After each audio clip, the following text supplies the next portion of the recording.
quelquefois ces mauvaises relations qu'on a à travers les réseaux sociaux et à travers ceux qui se mettent en avant sur les réseaux sociaux.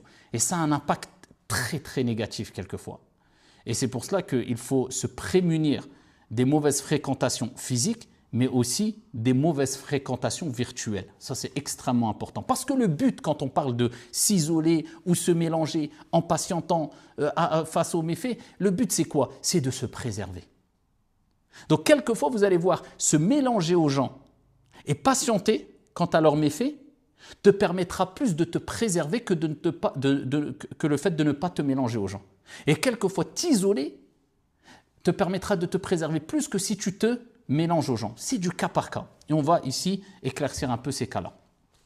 Alors, Ibn Hibban, rahmatullahi alayhi, il nous dit une parole très importante. Il dit, une personne sensée, donc on parle toujours de al-uqala, d'accord, les gens doués de raison, les gens sensés. Il dit, une personne sensée a le devoir de prendre de la distance par rapport aux gens en général et d'éviter de les fréquenter. Alors, vous voyez, lui, il met plus en avant que le principe de base qui est, à la base, on évite de trop se mélanger aux gens. C'est mieux. Et de toute manière, vous savez que plus tu as des fréquentations, plus tu te mélanges aux gens, et plus bon gré mal gré tu rentres dans des histoires. Et ton cerveau, eh bien, va manquer de concentration sur ce qui est primordial et essentiel.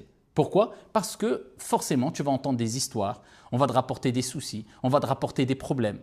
Donc, en fait, tu vas te préoccuper de telle chose, de tel problème à telle personne, de telle situation, et tu vas accumuler beaucoup d'informations, beaucoup de problèmes, et ça va impacter ici quant à la tranquillité de ton cœur et de ton âme. Donc, c'est pour ça que limiter les fréquentations, c'est toujours bien. Ça ne veut pas dire de ne pas en avoir. Mais ici, faire la collection des amis et des fréquentations, ça n'a jamais été vu d'un bon œil, surtout chez les pieux prédécesseurs.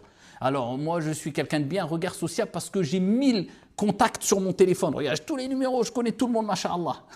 Et j'ai 50 amis, 50... Et on parle de relations. Comment, en fait, tu veux avoir une tranquillité d'esprit avec des centaines d'amis proches et de fréquentations?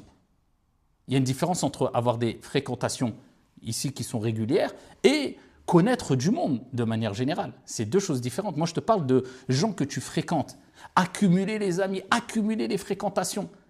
Ici, ça pousse à perdre une certaine tranquillité d'esprit et une tranquillité de l'âme, bon gré, mal gré.